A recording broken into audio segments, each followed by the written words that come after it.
Olá pessoal, tudo bom com vocês? Bem-vindo a mais uma aula do professor Roberto. E hoje eu trago para vocês operações com radicais, adição e subtração. Depois eu trago o vídeo explicando multiplicação e divisão. Então, para que nós possamos realizar a adição e a subtração de radicais, é interessante que vocês observem essas duas observações que eu coloquei aqui para vocês. A primeira é que para que nós possamos realizar as operações com esses radicais na adição e na subtração, é necessário que o radical seja o mesmo, ou seja, que eles sejam idênticos, não é? Então, para que o radical de duas ou mais raízes eles sejam semelhantes, é preciso o quê, pessoal? É preciso, certo? Que o índice e o radicando eles sejam o mesmo, não é? E a única parte que pode ser diferente é o coeficiente que acompanha este radical, ok? Então vamos aqui para os nossos exemplos, porque como eu sempre digo, a matemática nós só aprendemos praticando. Então eu trago aqui para vocês o seguinte, olha só. Para que eu possa efetuar adições e subtrações, eu falei na telinha anterior que eu só posso somar ou subtrair se eles possuírem o mesmo radicando e o mesmo índice, ou seja, as raízes elas têm que ser idênticas. Então, se vocês observarem aqui, eu tenho aqui 2 raiz de 7 mais 3 raiz de 7. Então, vamos analisar primeiro as raízes, certo? Eu tenho raiz quadrada. Roberto, isso aí é raiz quadrada por quê? Como eu já falei no vídeo anterior. Aqui são raízes quadradas porque quando não aparece o índice é 2, certo? Então, as duas são raízes quadradas. Os índices são iguais. Segundo ponto, para que esses radicais sejam semelhantes, eu tenho que olhar para os radicandos. Tanto na primeira raiz aqui, o radicando é 7, como na segunda raiz, o radicando é 7. Então, neste caso aí, eu posso afirmar para vocês que estas duas raízes, elas são idênticas. Ok, Roberto? Mas eu tenho um número aqui na frente da raiz que não é idêntico. Eu tenho um 2 na primeira e um 3 na segunda. E o que foi que eu falei anteriormente? Eu falei que o que tem que ser idêntico são os radicais. Os coeficientes, eles não precisam ser idênticos. Então, para que a gente possa fazer esta continha aqui, eu vou somar quem? Eu vou somar os coeficientes. Então, ó, quem é o coeficiente do primeiro? O 2. Quem é o coeficiente do segundo? O 3. E eu vou repetir o radical aqui na frente, ó, raiz de 7, certo? Então, o que é que acontece? Você vai somar esses dois valores aqui, ó, 2 mais 3, 5, e vai repetir a raiz de 7, ok?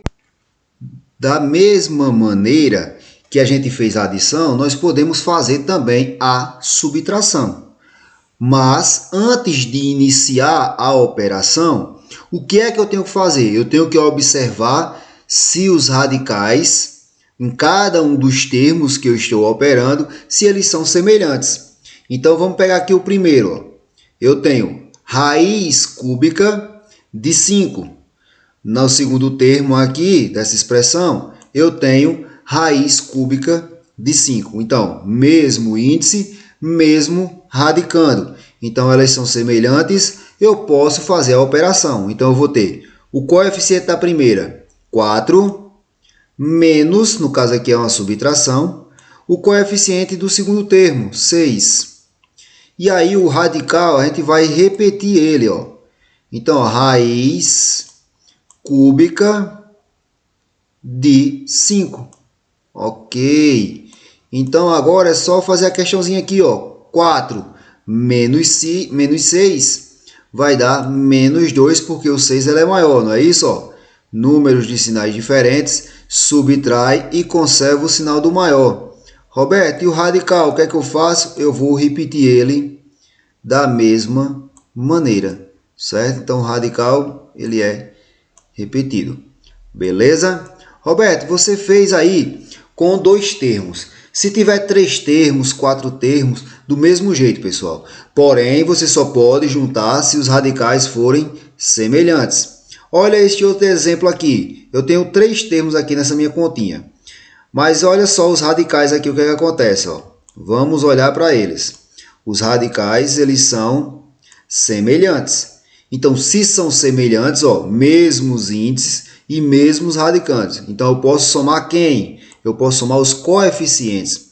Roberto, mas esse segundo termo aqui, ele não tem nenhum coeficiente. Pessoal, quando não aparece um coeficiente é porque ele é 1, ok? Então, eu vou ficar com 8 menos 1, isso, menos 9.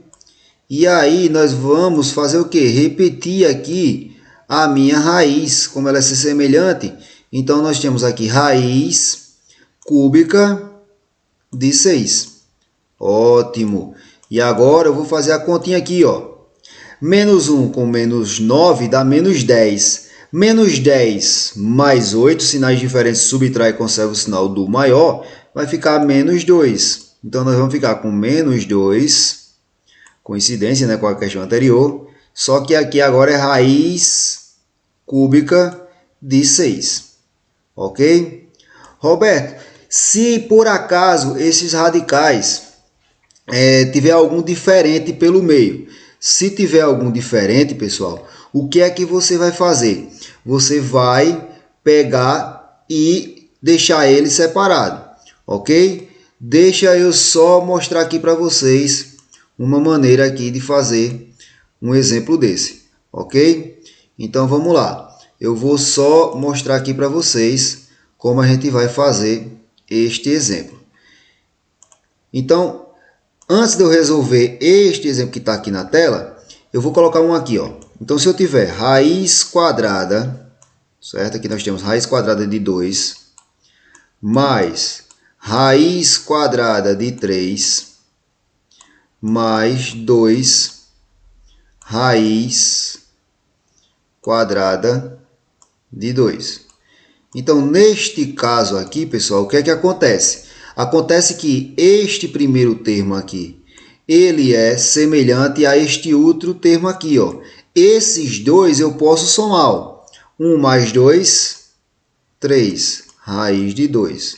Só que este termo aqui, como ele é diferente, o radicando, o índice é o mesmo, mas o radicando é diferente, então não tem com quem eu somar ele, então eu faço apenas repetir o valor, ok?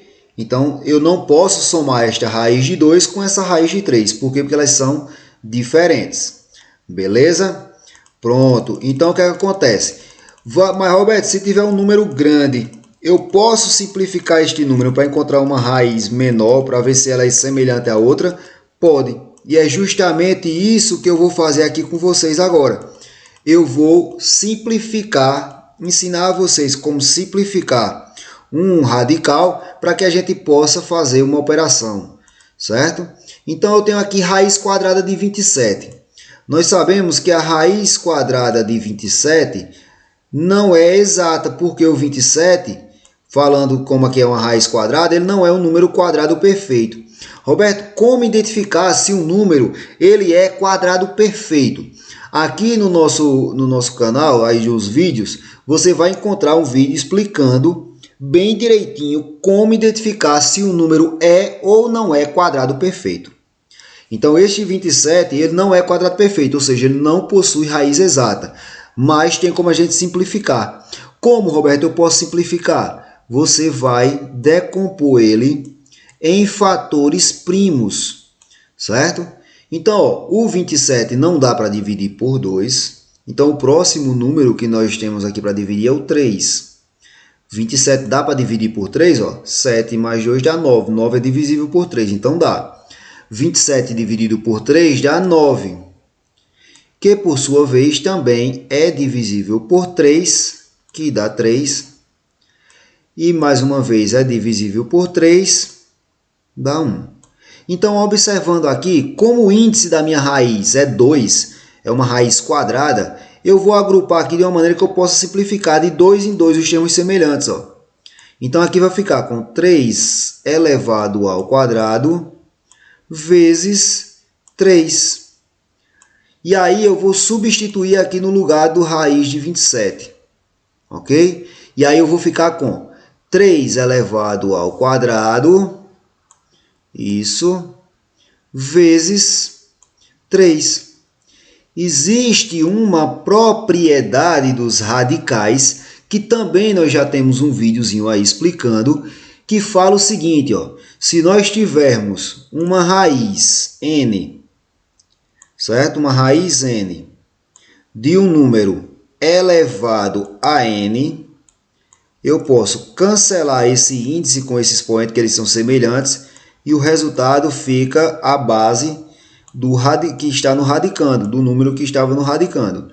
Então, neste caso aqui, como aqui é 2 e o índice aqui é 2, eu posso tirar este 3 de dentro da raiz. E aí, simplificando, eu vou ficar com 3, como esse outro índice é 1, não tem como sair, raiz quadrada de 3. Então, a raiz quadrada de 27 é a mesma coisa que 3 raiz de 3, certo? Então, a gente aprendeu a simplificar, ok? Vamos fazer mais um exemplo para a gente praticar mais um pouquinho. O que é que esse outro exemplo me diz? Esse exemplo me diz o seguinte, ó. Eu tenho aqui uma figura, um retângulo, certo? E eu quero calcular o perímetro deste retângulo. Roberto, eu sei que perímetro é a soma das medidas dos 4 lados. Exato. Então, nós temos aqui, ó, se este lado aqui, ele mede raiz de 54, automaticamente, como é um retângulo, este lado aqui oposto a ele também vai medir raiz de 54. Né? Consequência disso, o lado oposto a esse aqui, se este daqui mede raiz de 150, este lado aqui também vai medir raiz de 150. Então, se a gente for calcular este perímetro aqui, o que é que nós vamos ter? O perímetro aqui, ele vai ser igual a raiz de 150, né? Ó, raiz de 150, deixa eu só consertar aqui, isso, mais a raiz de 54, que é este outro lado aqui, certo? E aí eu ia somar aqui, ó, mais a raiz de 54, né, que é o outro, mais a raiz de 150, que é os outros dois lados que a gente encontrou, mais a raiz de 150, mais a raiz de 54. Pronto. Que isso aqui vai me dizer o quê? Que eu tenho duas raízes de 54 e duas raízes de 150. Então, o perímetro aqui, ele vai ser igual a duas raízes de 150, né? Que raiz de 150 mais raiz de 150 dá duas vezes a raiz de 150, mais duas vezes a raiz de 54. Ah, então para por aí, Roberto? Não. Tanto o 54 como o 150, dá para a gente simplificar eles e diminuir esta continha. Então, vamos simplificar eles. Eu vou passar aqui essa telinha de simplifica e volta para cá, beleza? Então, olha só. Primeiro, eu vou simplificar o 54. Vamos decompor ele em fatores primos. Certo? Ó. Decompondo esse 54 em fatores primos, nós temos aqui o quê? Dá para dividir por 2, que vai dar 27, que a gente já fez até agora, que dá para dividir por 3, que dá 9, por 3 dá 3, e por 3 dá 1. Ótimo. Então, como a gente está trabalhando com raiz quadrada, eu vou juntar de 2 em 2. Então, eu tenho 3 ao quadrado, certo? Ó, vezes 3 vezes 2. Ah, beleza. Então, isso aí vai ser a raiz de 3 ao quadrado vezes 3 vezes 2. Isso. Quem é que pode sair dessa raiz aqui, ó? Quem pode sair da raiz é esse único 3 aqui, ó. Então, isso aqui vai a mesma coisa que 3 raiz de 3 vezes 2. Como não tem como sair da raiz, eu posso multiplicar. 3 vezes 2 já 6. Beleza. Achamos o valor da raiz de 54 simplificada. Vou voltar aqui para a questão, ó. Certo? No lugar desta raiz de 54 aqui, eu vou colocar quem? 3 raiz de 6. Vamos simplificar agora quem? Raiz de 150. Vamos lá. A raiz de 150, vou colocar aqui, ó. Raiz de 150. Vamos simplificar. O 150 ele é um número par. Dá para dividir por 2. E aí eu pergunto a vocês. 150, pessoal, dividido por 2 dá quanto? 75. Beleza. 75 não dá para dividir por 2. Porém, dá para dividir por 3. Não é, Roberto? Como é que você sabe que dá para dividir por 3? Ó, se você somar, ó, 7 mais 5 dá 12. E 12 é um múltiplo de 3. Então, dá para dividir por 3. 75 dividido por 3 dá 25. Não dá para dividir por 3, mas dá para dividir por 5. Que vai dar 5. E dividido por 5 vai dar 1. Então, aqui, ó. Como eu tenho uma raiz quadrada, da mesma maneira eu vou juntar aqui esse 5 elevado ao quadrado vezes 3 vezes 2. Então, a raiz aqui vai ficar assim, ó, raiz quadrada de 5 elevado ao quadrado vezes 3 vezes 2. E aí, o que é que a gente pode fazer? Como aqui o 2 aqui no expoente, eu posso cancelar aqui. E isso aqui vai ficar 5 raiz quadrada de 3 vezes 2, como não dá para sair, ó, 6. Então, observando que os radicais agora ficaram idênticos, não é? Ó? Então, vamos lá, são semelhantes. Vamos voltar aqui. Então, aqui eu vou ficar com 2 vezes a raiz de 150, que foi 5 raiz de 6, né? A gente acabou de calcular, 5 raiz de 6, mais 2 vezes a raiz de 150. Quanto foi de 54? Desculpa, quanto foi a raiz de 154? 3 raiz de 6. Beleza. Então, ó, vezes 3 raiz de 6. Observe que as raízes agora são semelhantes. Não é? Ó, a mesma raiz agora. Raiz quadrada de 6 e raiz quadrada de 6. Então, agora é só multiplicar aqui esses coeficientes para depois eu calcular o perímetro. Então, eu tenho 2 vezes 5, 10. Já vou colocando aqui para a gente ganhar tempo. E mais 2 vezes 3, 6. 10 mais 6, raiz de 6. Não é? Eu só faço repetir o radical. E com isso, nós temos que o perímetro aí vai ser 16 raiz de 6. Beleza? Então, pessoal, o que é que a gente viu aqui? Nós vimos que para somar e para subtrair, só podemos fazer isso com radicais semelhantes. Se eles não forem semelhantes e der para a gente simplificar, como eu fiz nessa questão, a gente vai lá e simplifica e faz as continhas. E se no caso tiver radicais diferentes ainda, então a gente não pode somar, como eu mostrei anteriormente. Beleza? Então, espero que tenham gostado da nossa dica. Isso aqui é adição e subtração e também um pouquinho de simplificação. Assistam os vídeos, pessoal. Deixa o seu likezinho aí. Valeu e até a próxima.